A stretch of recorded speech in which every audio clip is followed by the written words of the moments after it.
Додека се уште траат консултациите за формирање на новата влада, јавноста останува скратена од можноста за подетелни информации. Повиците за брзо формирање влада продолжуваат. Партиите се уште затворени на внатрешни консултации, но и за подетелни информации за јавноста. Од она што досега се знае е дека СДСМ ги доставиле писмените материјали што јавно ги побара лидерот на ДУИ Али Ахмети, но не се соопштуваат повеќе детали. Контактиравме дел од локалните политичари од СДСМ, кои во однос на ставот на нивната партија за двојазичноста на целата територија и албанската платформа велат дека конечниот збор го има лидерството на партијата, а конечно некои клучни прашања, како статусот на албанците, но и попис на населението, треба да бидат решени. Ставот е она што го слушате од лидерот на СДСМ Зоран Заев. Значи, јас не знам искрено што све е понудено во тој пакет кој што е доставен до ДУИ.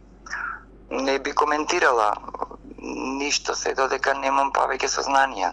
Мислам дека Македонија се повеќе и повеќе треба да напредува кон процесот кон евроатлантската интеграција. Мислам дека решавање на многу отворени прашања во земјата, како што е статусот на албанците, попис на население, генерално проработување на САО е повеќе од битно за да мислам една за секогаш се решат работите во Македонија и таа замени кон правилниот пат. Од ВМРО ДПМН конкретна информација има само по телевизиското интервју кое викендов го имаше лидерот на партијата Никола Груевски, кој истакна дека не можел да се согласи со двојазичноста и останува на ставот дека излезот од сегашната состојба е во нови предвремени парламентарни избори. Истото мислење го делат и локалните политичари, кои како што истакнуваат, не гледаат логика во двојазичност на целата територија на државата, каде македонците се 65%, а албанците 25%. Во однос на платформата на албанците, политичарите истакнуваат дека со истата се предвидува репреговарање на Охридскиот рамковен договор, а независно од било што, не може да се прифати поради фактот дека е потпишана со други партии во друга држава, со што се руши интегритетот и суверенитетот на Република Македонија. Ние како пратеничи со сите сили демократски се разбира во рамките на парламентот, нема да дозволиме тоа да се усвои. Значи, сепак, треба како македонци да го имаме патриотското чувство. Не дека не ги почитуваме албанците.